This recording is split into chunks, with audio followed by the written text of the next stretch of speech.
Hello friends, मेरा नाम परम है और आपका आज के वीडियो में स्वागत है। आज हम Sandeep Garg chapter number 4 measurement of national income में expenditure method of measuring national income को स्टडी करेंगे। हमने पिछले वीडियोस में वैल्यू एडेड मेथड और इनकम मेथड को वर्ड बाय वर्ड स्टडी किया था। यूनिट 1 के मेरे सभी वीडियोस के लिंक्स आपको डिस्क्रिप्शन बॉक्स में मिल जाएंगे। तो चलिए आज के वीडियो को स्टार्ट करते हैं। दोस्तों, अभी तक हमने वैल्यू एडेड मेथड और इनकम मेथड को पढ़ा है। ये दोनों methods circular flow of income के पहले दो फेजेस यानी कि प्रोडक्शन फेज और इनकम फेज को रिप्रेजेंट करते हैं। पहले फेज में house hold sector producer sector को फैक्टर्स ऑफ प्रोडक्शन की सर्विस देता है, जिसकी मदद से वो गुड्स एंड सर्विसेज प्रोड्यूस करते हैं। सेकेंड फेज में producer sector house hold sector को उनके फैक्टर सर्विसेज के बदले factor income, rent, wages, interest और प्रॉफिट के रूप में देता है। अब सर्कुलर फ्लो ऑफ इनकम का तीसरा फेज यानी कि एक्सपेंडिचर फेज में हाउस होल्ड सेक्टर अपनी कमाई हुई फैक्टर इनकम को फाइनल गुड्स एंड सर्विसेज की परचेज में खर्च करते हैं। यानी कि सर्कुलर फ्लो ऑफ इनकम के फेज 1 में जनरेटेड डोमेस्टिक प्रोडक्ट फेज 2 की फैक्टर इनकम में कन्वर्ट हो जाता है और फेज 2 की डोमेस्टिक इनकम फेज 3 के फाइनल एक्सपेंडिचर में कन्वर्ट हो जाती है। अब इस थर्ड फेज में हम जिस मेथड से नेशनल इनकम को कैलकुलेट करते हैं उसको हम एक्सपेंडिचर मेथड कहते हैं। Expenditure method of measuring national income measures national income as sum total of final expenditures incurred by households, business firms, government and foreigners। यानी कि एक्सपेंडिचर मेथड में हम एक इकोनॉमी के चारों सेक्टर्स जैसे कि house hold sector, producing sector, government sector और एक्सटर्नल सेक्टर, इन सभी की फाइनल एक्सपेंडिचर का सम टोटल करते हैं। अब इस डेफिनेशन में आप 2-3 पॉइंट्स को ध्यान से समझें। वैल्यू एडेड मेथड और इनकम मेथड एक इकोनॉमी के सप्लाई साइड के पॉइंट ऑफ व्यू से नेशनल इनकम को मेजर करते हैं। इन दोनों मेथड्स में बेसिकली प्रोड्यूसर सेक्टर पे कॉन्सेंट्रेट किया जाता है।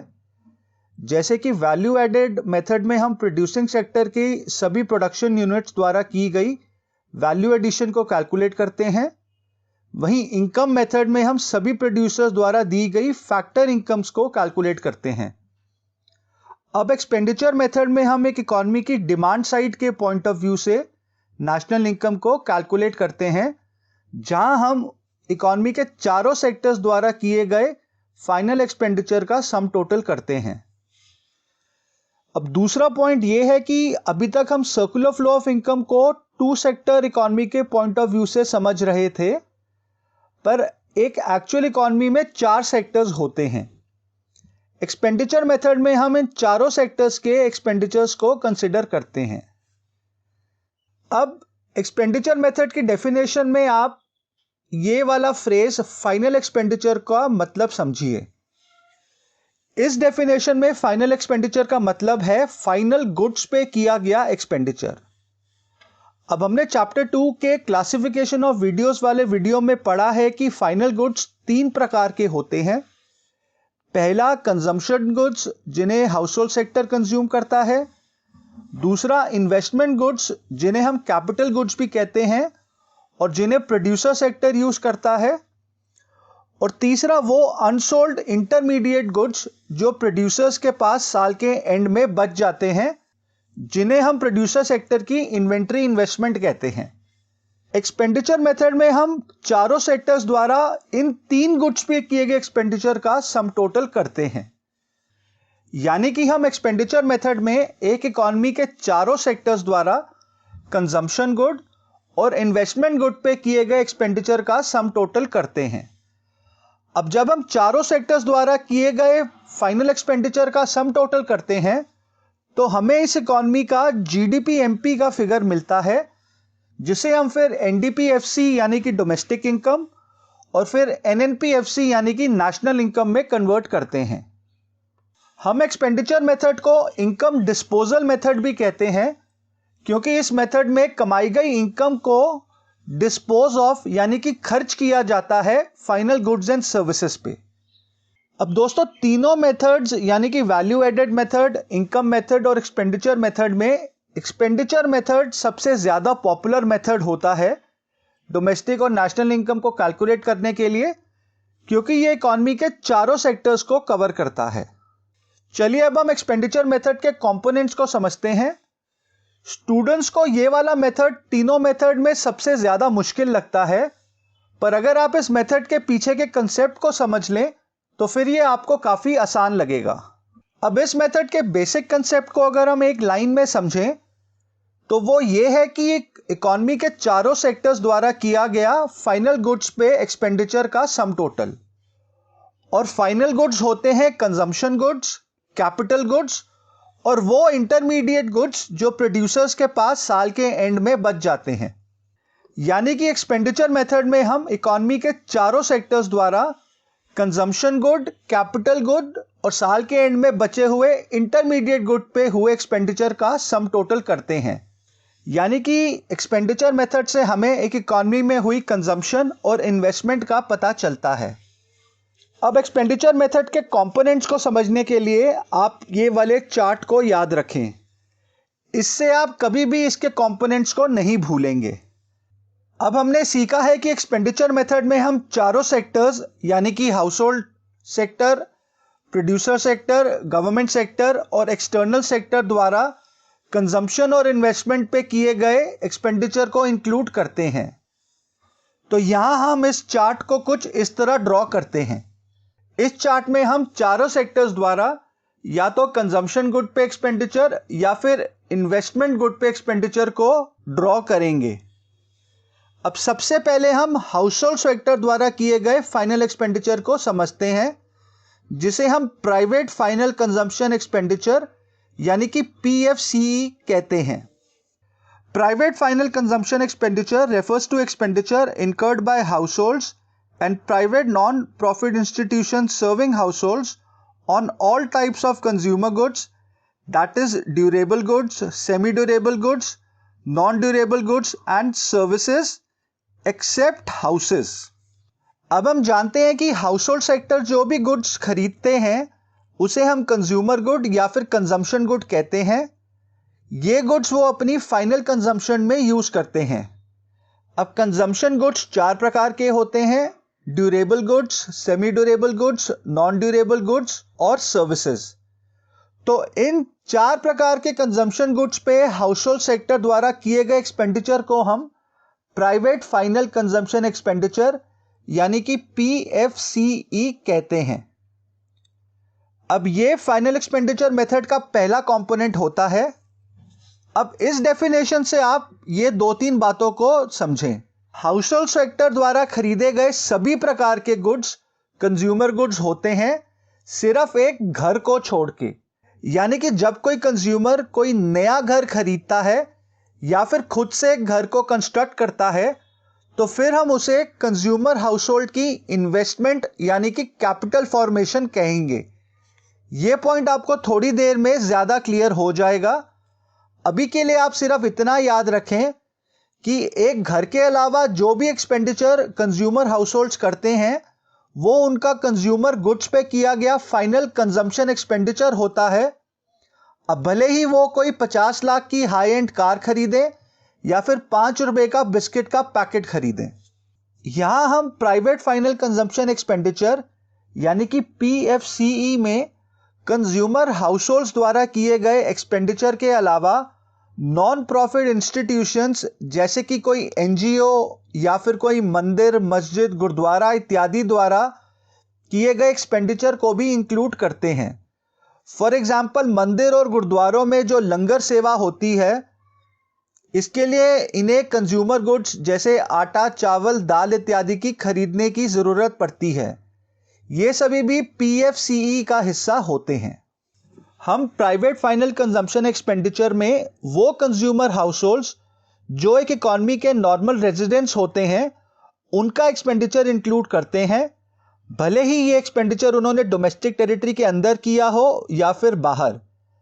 यानी कि नेक्स्ट टाइम अगर आप इंडिया से बाहर घूमने जाएं या फिर पढ़ने जाएं या फिर किसी मेडिकल ट्रीटमेंट के लिए जाएं, तो आपके द्वारा किया गया सारा expenditure private final consumption expenditure में इंक्लूड होगा। इसी तरह अगर कोई नॉन रेजिडेंट हमारी डोमेस्टिक टेरिटरी के अंदर कोई एक्सपेंडिचर करता है तो वो हमारी डोमेस्टिक टेरिटरी के पीएफसीई में इंक्लूड नहीं होगा, बल्कि वो उस नॉन रेजिडेंट की कंट्री के पीएफसीई में इंक्लूड होगा। अब यहां अगर हम अपने चार्ट को अपडेट करें तो कंज्यूमर हाउसहोल्ड द्वारा किया गया कंजम्पशन एक्सपेंडिचर को हम पीएफसीई लिख सकते हैं। अब नेक्स्ट सेक्टर जिसके एक्सपेंडिचर को हम कंसिडर करेंगे वो है गवर्नमेंट सेक्टर। हमने 4 सेक्टर ऑफ इकोनॉमी में ये पढ़ा है कि गवर्नमेंट सेक्टर को हम जनरल गवर्नमेंट और गवर्नमेंट इंटरप्राइजेस, जिन्हें हम पब्लिक सेक्टर अंडरटेकिंग्स यानी कि पीएसयूज कहते हैं, इनमें डिवाइड कर सकते हैं।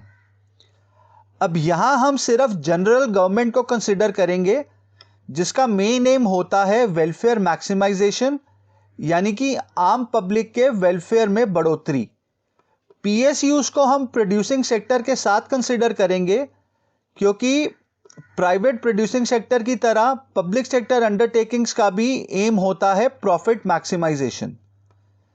अब जनरल गवर्नमेंट द्वारा किए गए फाइनल एक्सपेंडिचर को हम गवर्नमेंट फाइनल कंजम्पशन एक्सपेंडिचर यानी कि जीएफसीई कहते हैं। It refers to the expenditure incurred by general government on various administrative services like defense, law and order, education, etc. Government produces goods and services with the aim of social welfare without any intention of earning profits. अब इस definition से आप एक point को समझें। Government final consumption expenditure यानी कि जीएफसीई में हम जनरल गवर्नमेंट द्वारा कंज्यूमर गुड्स पे किए गए एक्सपेंडिचर को ही इंक्लूड करते हैं। यानी कि हम अपने चार्ट में जीएफसीई को गवर्नमेंट के कंजम्पशन एक्सपेंडिचर के अंडर लिखेंगे। जीएफसीई में हम गवर्नमेंट द्वारा किया गया वो सारा एक्सपेंडिचर इंक्लूड करते हैं जो वो पब्लिक के वेलफेयर में स्पेंड करती है। फॉर एग्जाम्पल, गवर्नमेंट जो पब्लिक स्कूल्स और हॉस्पिटल चलाती है, जहां पे फ्री एजुकेशन और फ्री मेडिकल ट्रीटमेंट लोगों को मिलता है, वहाँ किया गया सारा खर्चा जैसे free books, free medicine, electricity का बिल, डॉक्टर्स और टीचर्स की सैलरी इत्यादि सभी खर्चे जीएफसीई का हिस्सा होते हैं। इसी तरह गवर्नमेंट देश में लॉ एंड ऑर्डर को मेंटेन करने के लिए लोगों को फ्री में पुलिस की सेवा प्रोवाइड करती है। यहाँ पे लॉ एंड ऑर्डर को मेंटेन करने के लिए गवर्नमेंट जो खर्चा करती है, जैसे कि पुलिसमैन की सैलरीज, उनको दी गई यूनिफॉर्म या उनको दिए गए वेपन्स का खर्चा, या फिर पुलिस स्टेशन को मेंटेन करने का खर्चा, वहाँ की इलेक्ट्रिसिटी इत्यादि के बिल्स वगैरह का खर्चा, ये सब भी जीएफसीई का पार्ट होता है।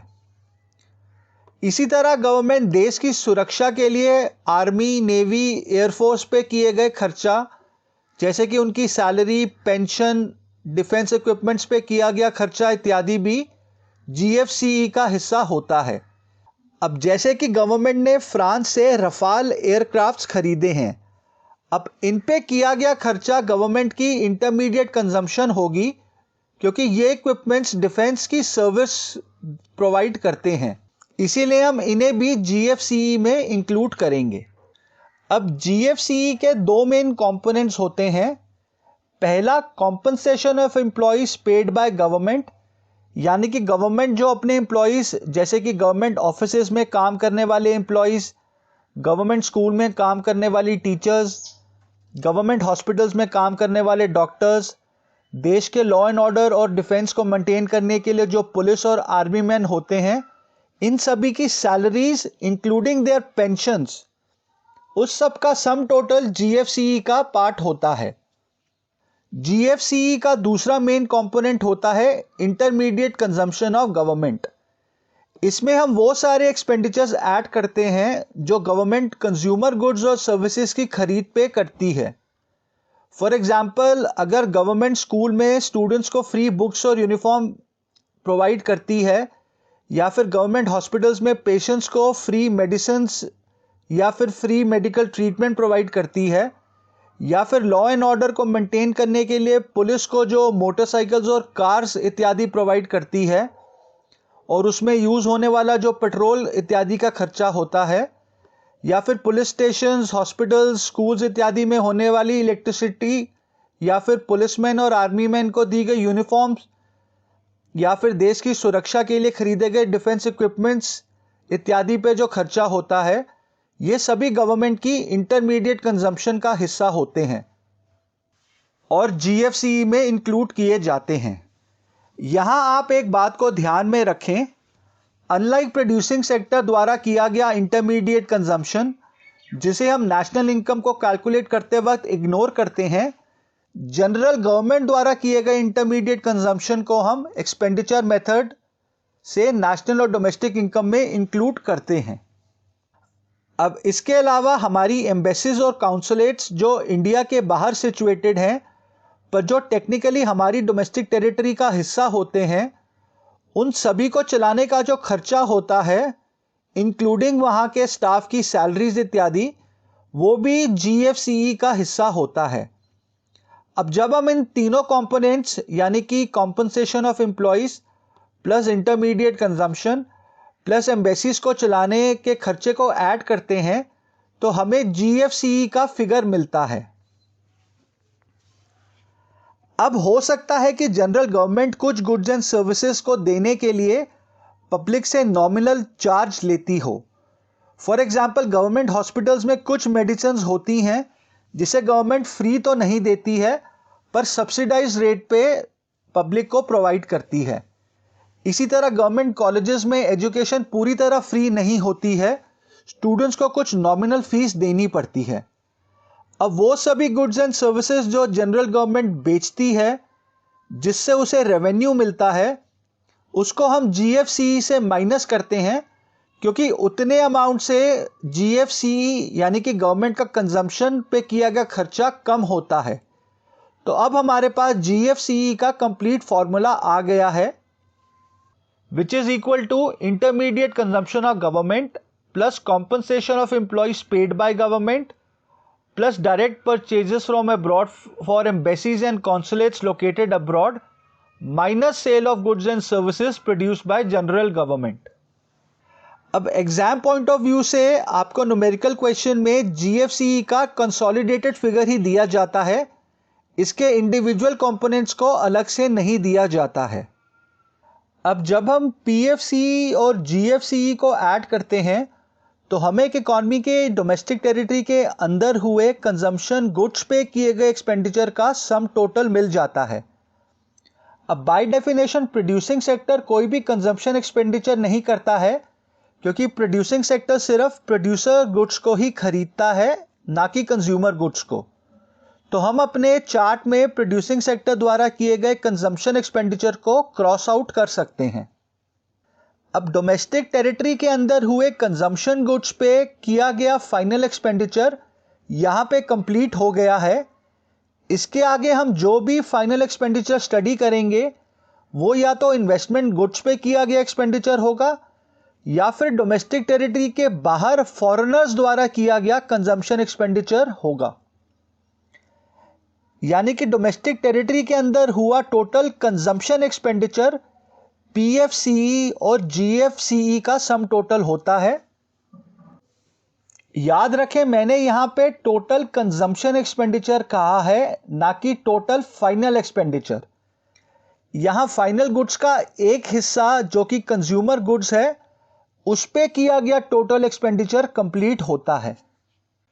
फाइनल एक्सपेंडिचर का तीसरा कंपोनेंट होता है ग्रॉस डोमेस्टिक कैपिटल फॉर्मेशन यानी कि जीडीसीएफ।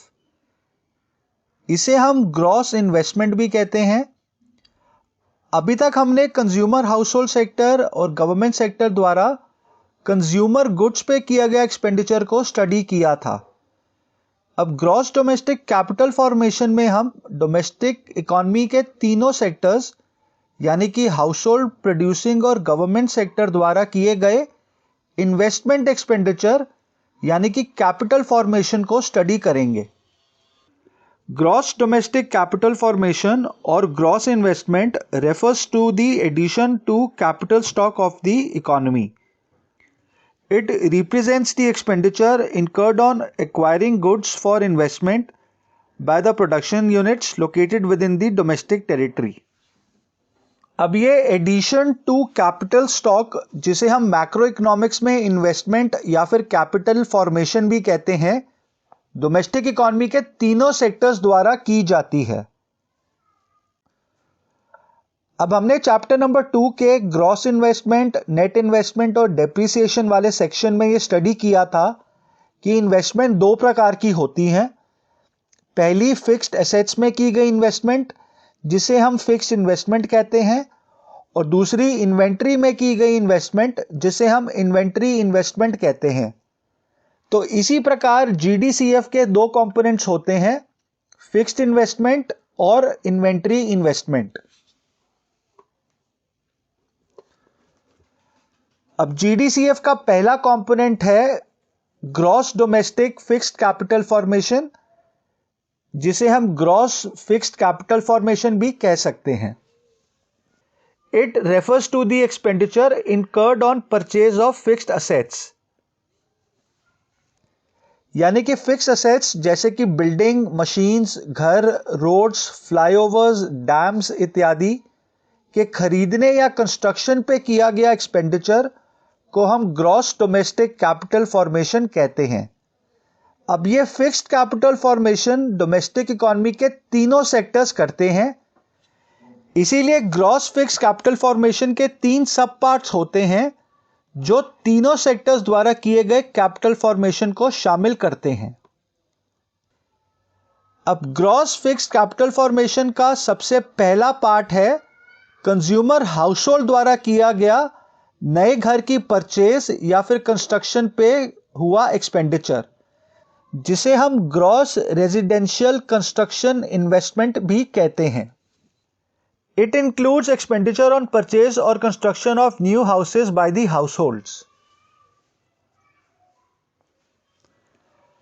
अब हमने पीएफसीई में यह समझा था कि एक घर ही ऐसा असेट है जो एक कंज्यूमर हाउसहोल्ड की कंजम्पशन एक्सपेंडिचर का हिस्सा नहीं होता है,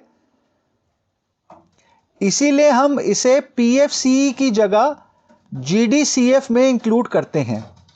तो अब हमारा चार्ट कुछ इस तरह दिखेगा, जहां हमने कंज्यूमर हाउसहोल्ड द्वारा किए गया इन्वेस्टमेंट एक्सपेंडिचर के अंदर नए घर की खरीद या कंस्ट्रक्शन को इंक्लूड किया है, जिसे हम उसकी ग्रॉस रेजिडेंशियल कंस्ट्रक्शन इन्वेस्टमेंट बोलेंगे। अब जीएफसीएफ का दूसरा कंपोनेंट हुआ gross public investment.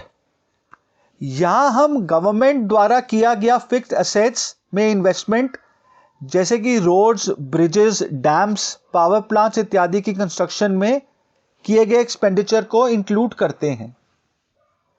It includes expenditure on construction of flyovers, roads, bridges, etc. by the government. अब यहां एक बात को ध्यान से समझें, हमने जीएफसी में गवर्नमेंट द्वारा किए गए कंजम्पशन गुड्स पे एक्सपेंडिचर को स्टडी किया था। यहां हम गवर्नमेंट द्वारा कैपिटल गुड्स पे किए गए एक्सपेंडिचर को इंक्लूड करेंगे। अब इसे भी हम अपने चार्ट में इंक्लूड कर सकते हैं। अब आप एक एग्जाम्पल को कंसिडर करें, जिससे आपको गवर्नमेंट द्वारा किया गया कैपिटल एक्सपेंडिचर और कंजम्पशन एक्सपेंडिचर के बीच का डिफरेंस समझ आ जाएगा। लेट्स से गवर्नमेंट एक नया स्कूल कंस्ट्रक्ट करती है। अब ये एक्सपेंडिचर से कंट्री के अंदर कैपिटल फॉर्मेशन होती है, इसीलिए ये गवर्नमेंट का ग्रॉस पब्लिक इन्वेस्टमेंट होगा और इसे हम ग्रॉस डोमेस्टिक कैपिटल फॉर्मेशन में ऐड करेंगे। अब स्कूल में गवर्नमेंट जो स्टूडेंट्स को फ्री बुक्स या यूनिफॉर्म प्रोवाइड करेगी या फिर टीचर्स को सैलरी इत्यादि देगी, वो उसका एजुकेशन सर्विस को प्रोवाइड करने में किया गया एक्सपेंडिचर होगा और उसे हम उसकी जीएफसीई में इंक्लूड करेंगे। यानी कि गवर्नमेंट द्वारा दोनों प्रकार के एक्सपेंडिचर्स नेशनल इनकम में इंक्लूड तो हुए हैं, पर डिफरेंट कैटेगरीज में इंक्लूड हुए हैं। गवर्नमेंट द्वारा कंज्यूमर गुड्स पे किया गया एक्सपेंडिचर जीएफसीई में इंक्लूड होगा और उसके द्वारा इन्वेस्टमेंट गुड्स या फिर कैपिटल गुड्स पे किया गया एक्सपेंडिचर जीडीसीएफ में इंक्लूड होगा। अब अगर हम अपने चार्ट को देखें तो यहाँ पे एक हाउस होल्ड सेक्टर और गवर्नमेंट सेक्टर द्वारा किए गए सभी फाइनल गुड्स पे एक्सपेंडिचर्स कंप्लीट हो गए हैं। अब नेक्स्ट सेक्टर है प्रोड्यूसिंग सेक्टर, जो कि बाय डेफिनेशन सिर्फ इन्वेस्टमेंट गुड्स पे ही फाइनल एक्सपेंडिचर करता है। अब चैप्टर 2 में जो हमने इन्वेस्टमेंट की डेफिनेशन पढ़ी थी वो या तो फिक्स्ड असेट्स में की जाती है या फिर इन्वेंट्री पे की जाती है। ये डेफिनेशन अब हमें यहां पर काम में आएगी। अब जो expenditure producing sector capital goods जैसे कि प्लांट्स, मशीनरी, इक्विपमेंट्स इत्यादि की खरीद पे करता है उसे हम ग्रॉस बिजनेस फिक्स्ड इन्वेस्टमेंट कहते हैं। It includes expenditure on the purchase of new plants, machinery, equipments etcetera. अब हमने अपनी क्लासिफिकेशन ऑफ गुड्स वाली वीडियो में यह समझा था कि प्रोड्यूसिंग सेक्टर सिर्फ प्रोड्यूसर गुड्स को खरीदता है और ये प्रोड्यूसर गुड्स या तो इंटरमीडिएट गुड्स होते हैं या फिर कैपिटल गुड्स। अब इंटरमीडिएट गुड्स पे किया गया एक्सपेंडिचर प्रोड्यूसर की इंटरमीडिएट कंजम्पशन होती है और ऑब्वियसली हम उसे फाइनल एक्सपेंडिचर में शामिल नहीं करते हैं। अब जो एक्सपेंडिचर एक प्रोड्यूसर कैपिटल गुड्स की खरीद पे करता है उसे हम उसकी फाइनल एक्सपेंडिचर मानेंगे और जीडीसीएफ में इंक्लूड करेंगे।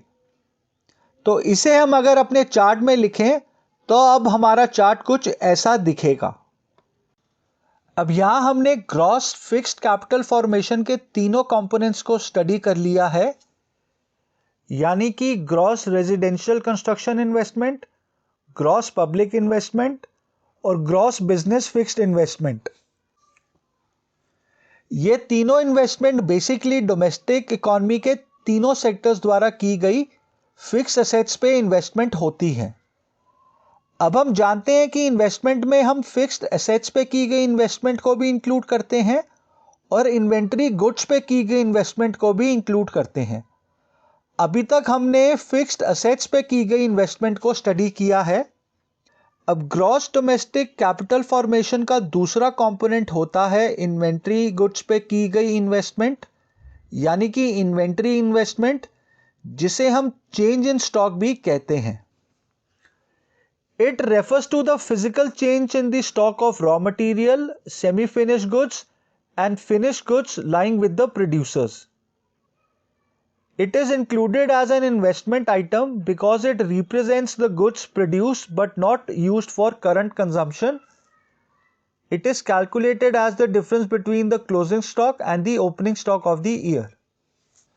अब अगर आपको क्लासिफिकेशन ऑफ गुड्स का हमारा फाइनल चार्ट याद होगा तो हमने वहां समझा था कि वो गुड्स जो एक प्रोड्यूसर के पास साल के एंड में बच जाते हैं, भले ही वो किसी प्रोड्यूसर के पास रखा रॉ मटेरियल हो या फिर प्रोडक्शन में यूज हो रहा सेमी फिनिश्ड गुड हो या फिर फिनिश्ड गुड हो, वो उसकी उस साल की फाइनल गुड्स में इंक्लूड किया जाता है।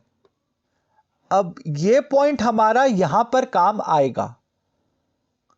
हमने वैल्यू एडेड मेथड में यह भी पढ़ा है कि चेंज इन स्टॉक का फॉर्मूला होता है closing stock minus opening stock. तो इन्वेंट्री इन्वेस्टमेंट का फॉर्मूला हुआ closing stock minus opening stock. अब जैसा कि मैंने आपको बताया है कि ये इन्वेंट्री या तो रॉ मटेरियल या फिर सेमी फिनिश गुड या फिर फिनिश गुड के रूप में होती है। इस पॉइंट को समझने के लिए हम एक एग्जांपल लेते हैं। लेट्स से एक गारमेंट मैन्युफैक्चरिंग यूनिट है। अब यहां पे हमें दो प्रकार के प्रोड्यूसर गुड्स मिलेंगे। पहला तो होगा कच्चा माल यानी कि रॉ मटेरियल, जिसे प्रोड्यूसर फिनिश गुड्स में कन्वर्ट करेगा, और दूसरे प्रकार का प्रोड्यूसर गुड्स होंगे कैपिटल गुड्स, जैसे कि मशीनरी, इक्विपमेंट इत्यादि। अब किसी भी समय पर एक प्रोड्यूसर के पास रॉ मटेरियल का स्टॉक होगा जिसमें से कुछ रॉ मटेरियल मशीन्स पे रेडी हो रहा होगा, इसे हम सेमी फिनिश गुड भी कहते हैं, और कुछ रॉ मटेरियल फिनिश गुड में कन्वर्ट हो गया होगा जिसे हम फिनिश गुड कहते हैं। अब अकाउंटिंग ईयर के आखिरी दिन जितना भी raw material, semi finish good और फिनिश गुड एक प्रोड्यूसर के पास बचेगा, वो उस प्रोड्यूसर का उस साल के क्लोजिंग स्टॉक होगा। इसी तरह पिछले साल का क्लोजिंग स्टॉक इस साल का ओपनिंग स्टॉक बन जाएगा, पर क्योंकि हम इस ओपनिंग स्टॉक को ऑलरेडी प्रोड्यूसर के पिछले साल की इन्वेंट्री में इंक्लूड कर चुके हैं, इसलिए अगर हम उसे फिर से इस साल में इंक्लूड करेंगे तो उसकी डबल काउंटिंग हो जाएगी। इसीलिए हम ओपनिंग स्टॉक को इस साल के अनसोल्ड इन्वेंट्री यानी कि क्लोजिंग स्टॉक में से माइनस करेंगे। यह पॉइंट मैं आपको डिटेल में वैल्यू एडेड मेथड में समझा चुका हूं। तो इससे हमारा इन्वेंट्री इन्वेस्टमेंट का फॉर्मूला बनेगा closing stock of the accounting year minus the opening stock of the accounting year.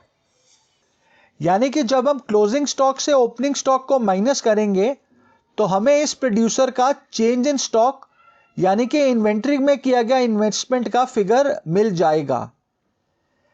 यहां आप एक बात को हमेशा याद रखें कि इन्वेंट्री इन्वेस्टमेंट सिर्फ और सिर्फ प्रोड्यूसिंग सेक्टर ही करता है।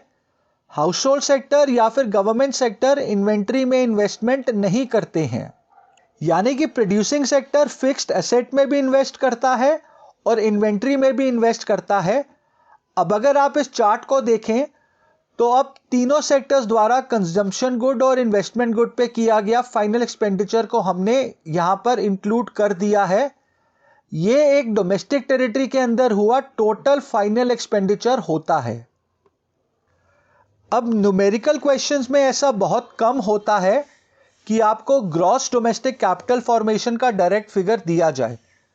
नॉर्मली आपको gross domestic fixed capital formation का फिगर मिलेगा और ओपनिंग स्टॉक और क्लोजिंग स्टॉक का भी फिगर मिलेगा, जिससे आप चेंज इन स्टॉक यानी कि इन्वेंट्री इन्वेस्टमेंट का फिगर निकाल सकते हैं, जिसे फिर जब आप gross domestic fixed capital formation में ऐड करेंगे तो तब आपको ग्रॉस डोमेस्टिक कैपिटल फॉर्मेशन का फाइनल फिगर मिलेगा।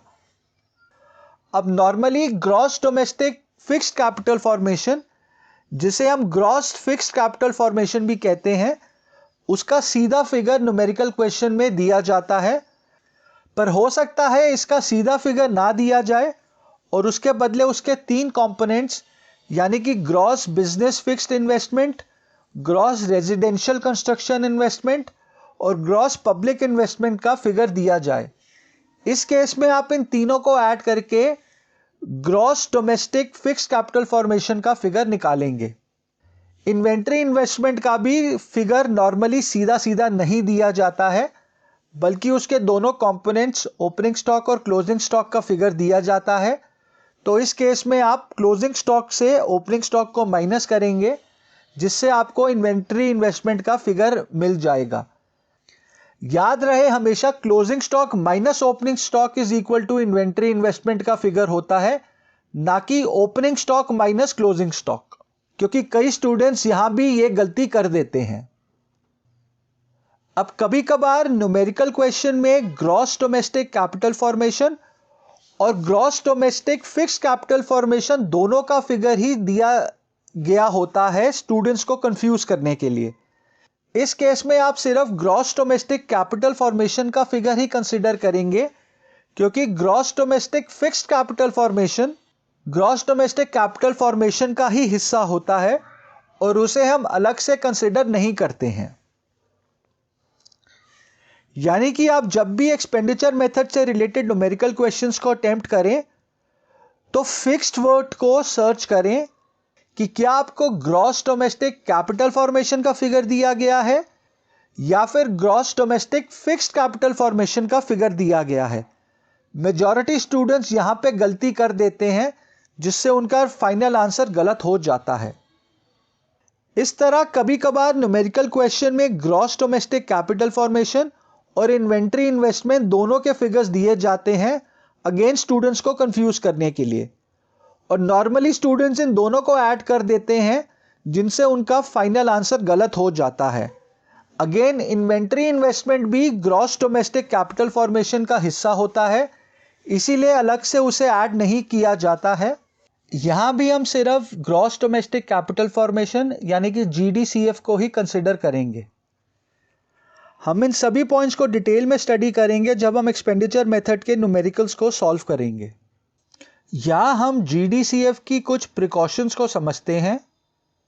सबसे पहला, हम फाइनल एक्सपेंडिचर में सिर्फ रियल इन्वेस्टमेंट को ही कंसिडर करते हैं, फाइनेंशियल इन्वेस्टमेंट जैसे शेयर मार्केट में किए गए इन्वेस्टमेंट को हम कंसिडर नहीं करते हैं, क्योंकि ऐसी इन्वेस्टमेंट से गुड्स एंड सर्विसेज की प्रोडक्शन पे कोई असर नहीं होता है।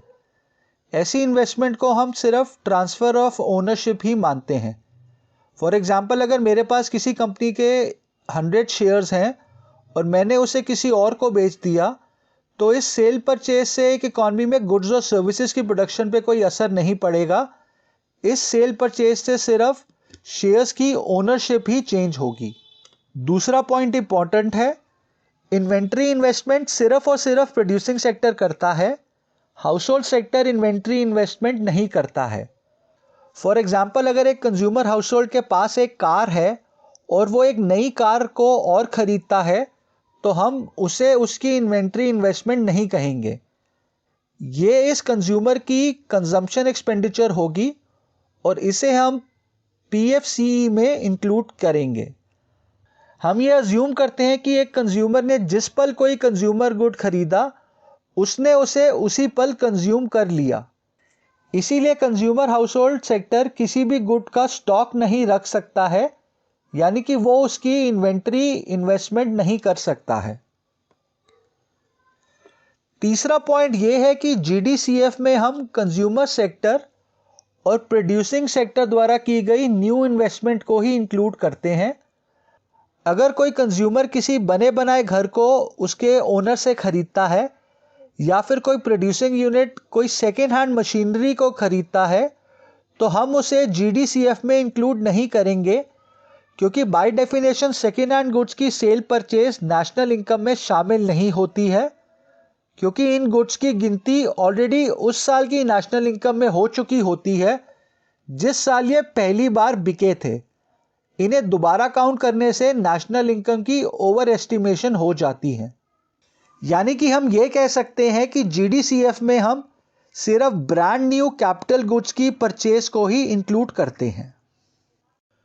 फाइनल एक्सपेंडिचर का लास्ट कंपोनेंट है नेट एक्सपोर्ट्स। अब तक हमने उन फाइनल गुड्स और सर्विसेज की बात की थी जो हमारी डोमेस्टिक टेरिटरी के अंदर बनते हैं और कंज्यूम भी किए जाते हैं। अब कुछ गुड्स और सर्विसेज ऐसे भी होंगे जो प्रोड्यूस तो हमारी देश की डोमेस्टिक टेरिटरी के अंदर हुए हैं, पर उन्हें हमारे देश के बाहर के लोग कंज्यूम करते हैं। अब ऐसे गुड्स हमारे देश के बाहर एक्सपोर्ट किए जाते हैं। For example, India is a big exporter of agricultural goods जैसे आटा, चावल या फिर जेम्स एंड ज्वेलरीज इत्यादि। इन गुड्स को दूसरे देशों को बेचने से हमें फॉरेन करेंसी मिलती है, जिससे हमारे डोमेस्टिक इनकम इंक्रीज होती है।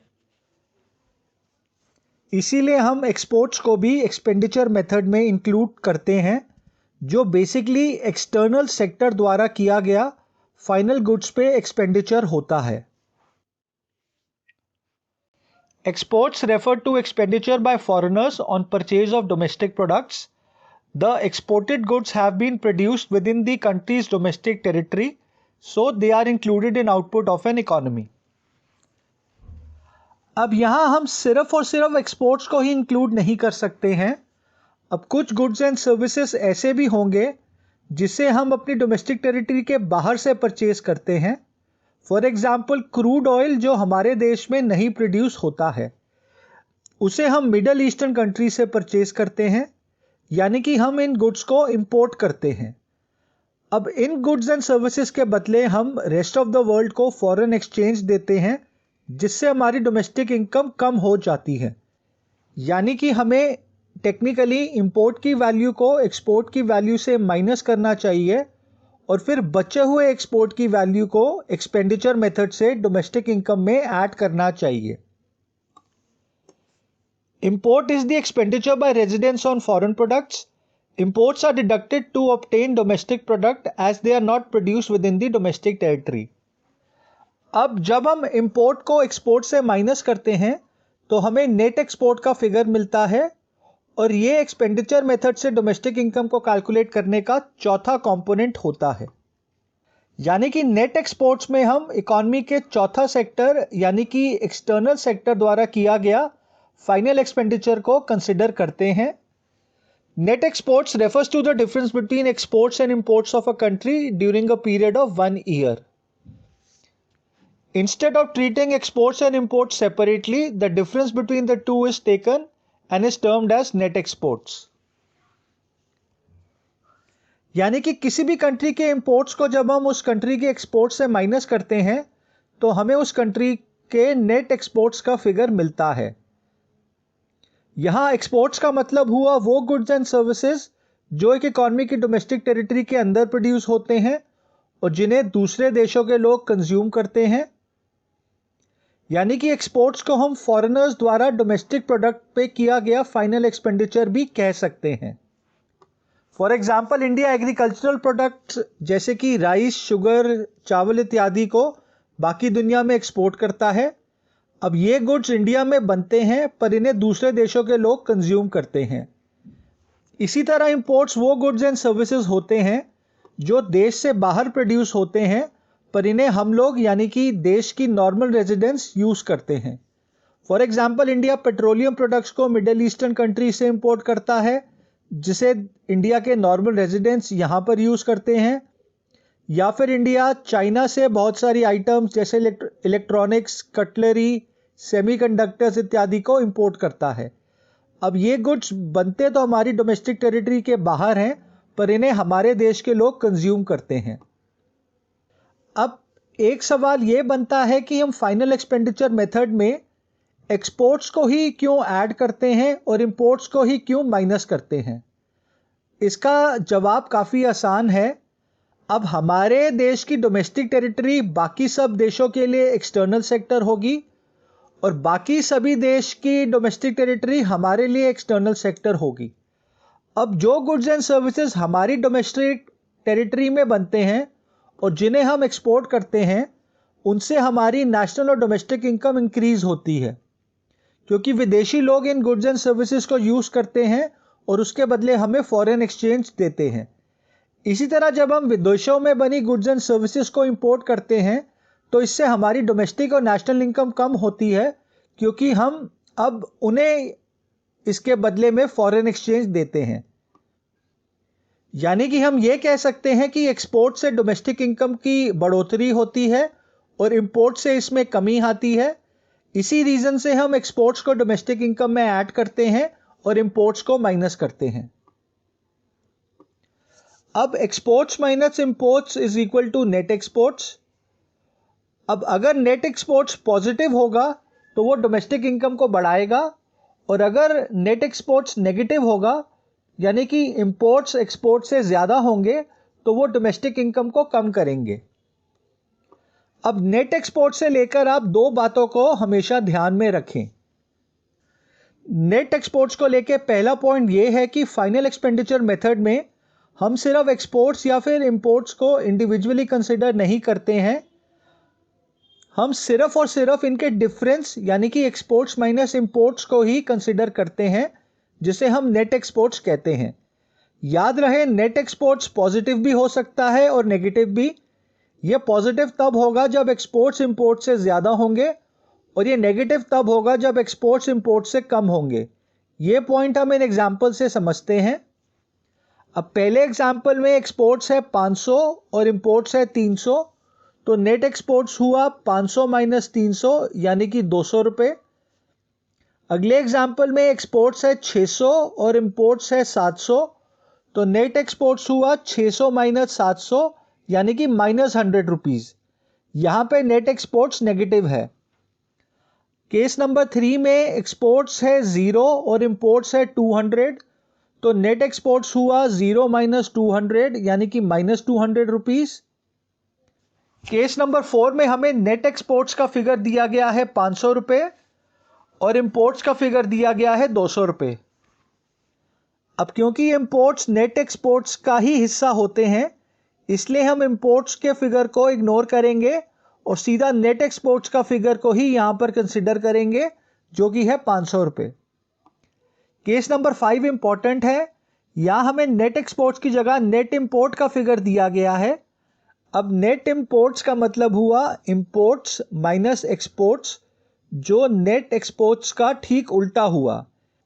यानी कि नेट इंपोर्ट्स नेट एक्सपोर्ट्स का ऑपोजिट होता है। तो अगर नेट इंपोर्ट्स पॉजिटिव होगा तो नेट एक्सपोर्ट्स नेगेटिव होगा। यानी कि अगर यहाँ पे नेट इंपोर्ट्स प्लस 200 रुपीज़ है तो नेट एक्सपोर्ट्स माइनस 200 रुपीज़ होगा। केस नंबर 6 में नेट इंपोर्ट्स है माइनस 350 रुपीज़।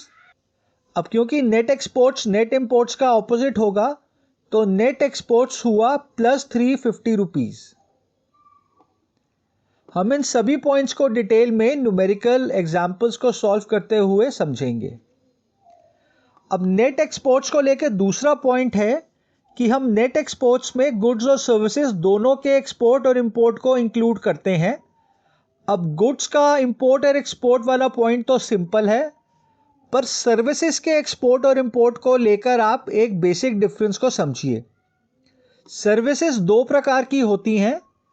पहले प्रकार की सर्विसेज होती हैं फैक्टर सर्विसेज, जैसे रेंट, वेजेस, इंटरेस्ट और प्रॉफिट, जो फैक्टर्स ऑफ प्रोडक्शन यानी कि लैंड, लेबर, कैपिटल और एंटरप्रेन्योर देते हैं। इन सर्विसेज को सिर्फ हाउस होल्ड सेक्टर ही देता है। और दूसरे प्रकार की सर्विसेज होती हैं नॉन फैक्टर सर्विसेज, जैसे कि shipping, banking, insurance, educational services, transportation services, IT enable services इत्यादि। इन सर्विसेज को प्रोड्यूसर सेक्टर या गवर्नमेंट सेक्टर देते हैं। अब नेट एक्सपोर्ट्स में हम सिर्फ और सिर्फ इन नॉन फैक्टर सर्विसेज को ही इंक्लूड करते हैं। वो इसीलिए कि हम फैक्टर सर्विसेज को net factor income from abroad में इंक्लूड करते हैं, जो कि डोमेस्टिक इनकम को नेशनल इनकम में कन्वर्ट करने के काम में आती है। इस पॉइंट को हम डिटेल में यूनिट 5 के चैप्टर बैलेंस ऑफ पेमेंट में पढ़ेंगे।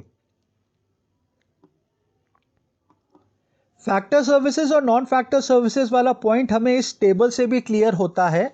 यहां हमें नेट एक्सपोर्ट्स और net factor income from abroad के बीच के डिफरेंस को एक्सप्लेन किया गया है।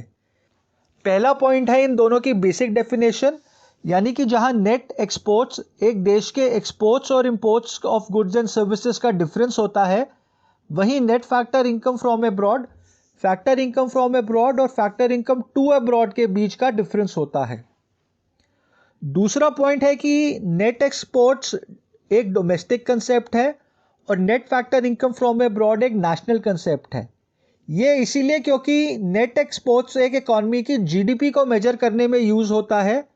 अब क्योंकि जीडीपी एक डोमेस्टिक एग्रीगेट है, इसीलिए नेट एक्सपोर्ट्स भी डोमेस्टिक कंसेप्ट होगा।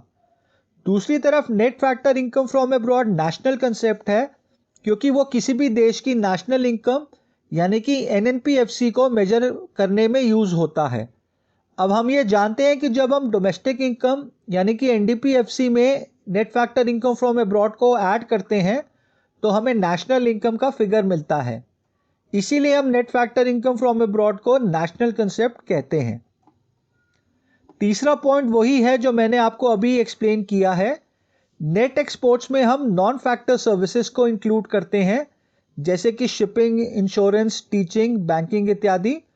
और net factor income from abroad में हम फैक्टर सर्विसेज जैसे कि रेंट, वेजेस, इंटरेस्ट और प्रॉफिट को इंक्लूड करते हैं, जिन्हें फैक्टर्स ऑफ प्रोडक्शन यानी कि लैंड, लेबर, कैपिटल और एंटरप्रेन्योर देते हैं। अब अगर हम हमारे चार्ट को फिर से देखें तो हम एक्सटर्नल सेक्टर के नीचे नेट एक्सपोर्ट्स लिखेंगे। यहां एक्सटर्नल सेक्टर द्वारा किया गया फाइनल एक्सपेंडिचर कंजम्पशन गुड और इन्वेस्टमेंट गुड दोनों का मिक्स एंड मैच होगा। फॉर एग्जांपल, जब हम इंडिया के बाहर से क्रूड ऑयल इंपोर्ट करते हैं तो ये कंजम्पशन गुड के इंपोर्ट का एग्जांपल है, और जब प्रोड्यूसर सेक्टर कोई मशीन वगैरह बाहर से इंपोर्ट करता है या फिर यहां से एक्सपोर्ट करता है तो फिर ये इन्वेस्टमेंट गुड का एग्जांपल होगा।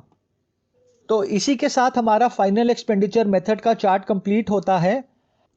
हमने बेसिकली इस चार्ट में एक इकॉनमी के चारों सेक्टर द्वारा किया गया फाइनल कंजम्पशन एक्सपेंडिचर और फाइनल इन्वेस्टमेंट एक्सपेंडिचर का सम टोटल किया है।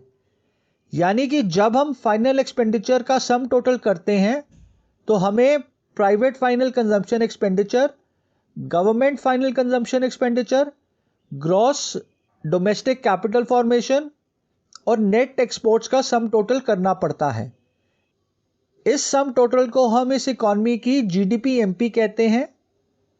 अब हम फाइनल एक्सपेंडिचर के सम टोटल को जीडीपी-एमपी ही क्यों कहते हैं, इसे और कोई एग्रीगेट क्यों नहीं कहते हैं, इसको हम अगले सेक्शन में डिस्कस करेंगे, जहां हम एक्सपेंडिचर मेथड में लिए गए स्टेप्स को समझेंगे।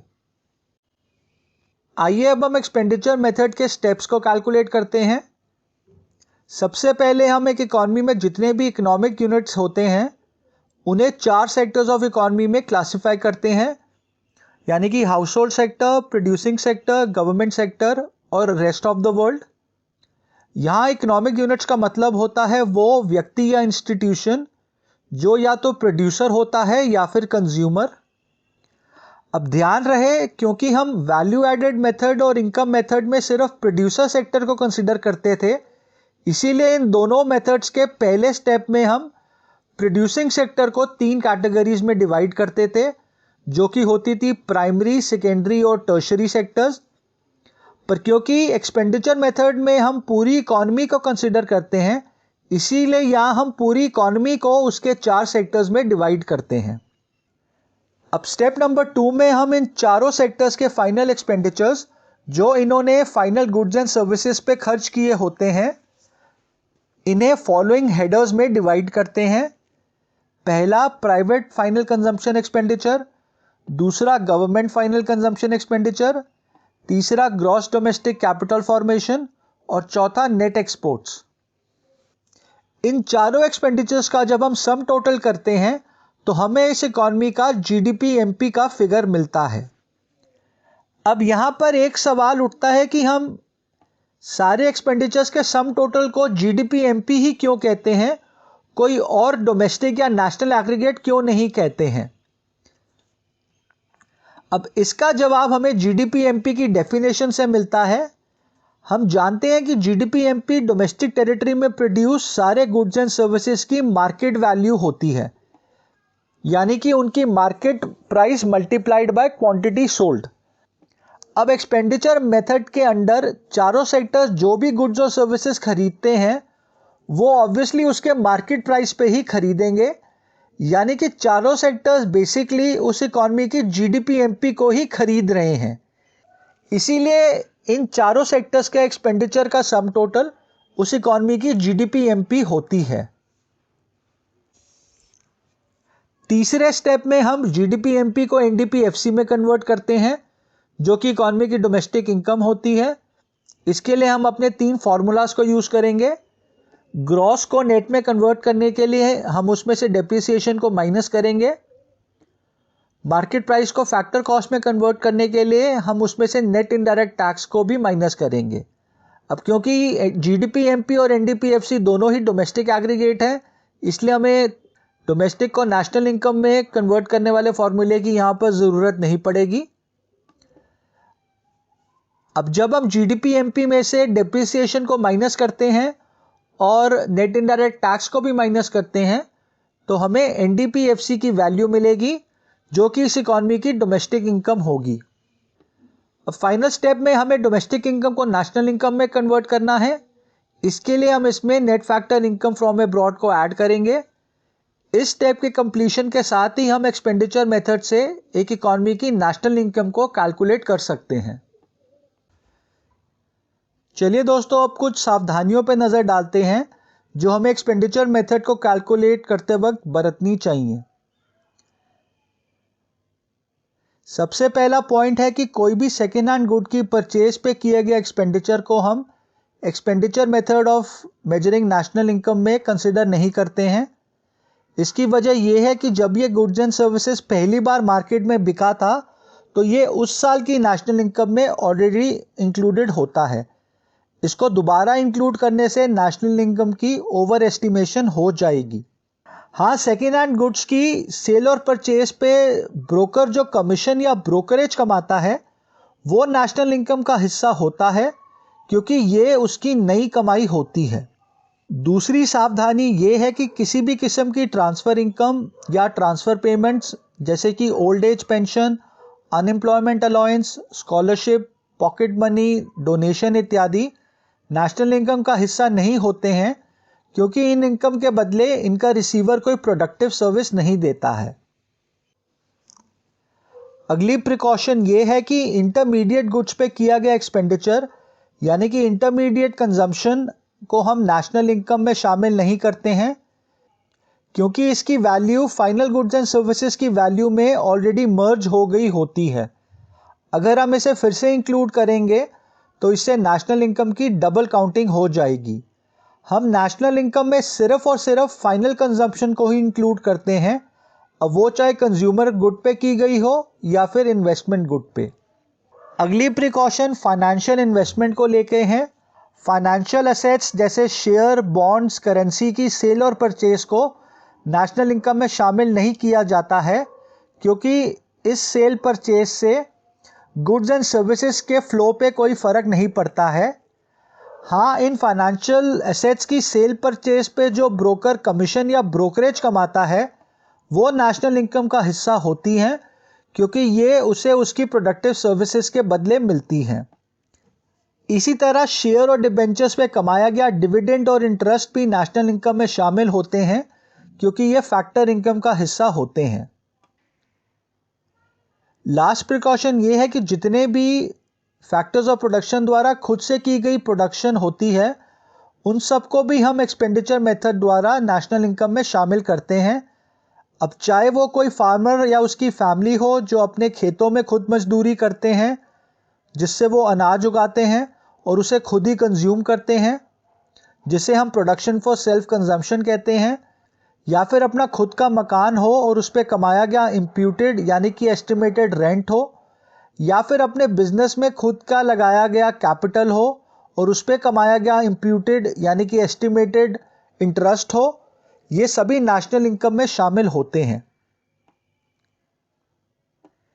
इसी तरह जनरल गवर्नमेंट जो फ्री सर्विसेज देती हैं, जैसे फ्री एजुकेशन या फिर फ्री मेडिकल फैसिलिटीज़, या फिर नॉन प्रॉफिट इंस्टीट्यूशंस जैसे कोई एनजीओ या फिर कोई रिलीजियस या चैरिटेबल इंस्टीट्यूशंस, वो अगर कोई चैरिटेबल हॉस्पिटल या कोई स्कूल रन करती हैं तो इन सब पे वो जो खर्चा करती हैं उसे भी हम नेशनल इनकम में शामिल करते हैं। अब अगर आप इन प्रिकॉशंस पे ध्यान दें तो प्रिकॉशन नंबर 2, 3 और 4 same to same income method में भी इंक्लूडेड होती हैं।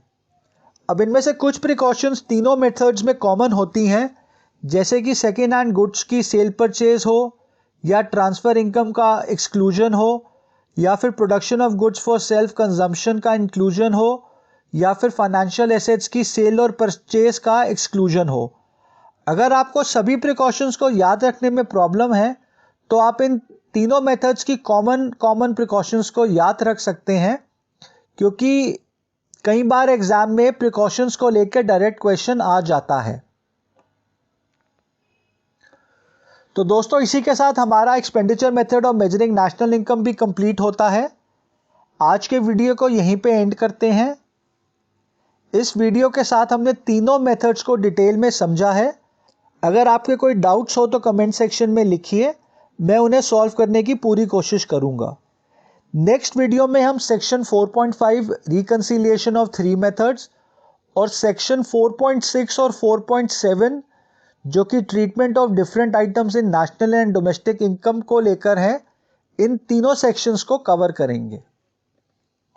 फाइनली दोस्तों, अगर आपको आज का वीडियो इन्फॉर्मेटिव लगा है तो आप इसको लाइक कीजिए, अपने दोस्तों में इसे शेयर कीजिए, चैनल को सब्सक्राइब कीजिए और बेल बटन को क्लिक कीजिए ताकि आपको मेरे अगले वीडियोस की नोटिफिकेशन मिल सके। Thank you and have a nice day.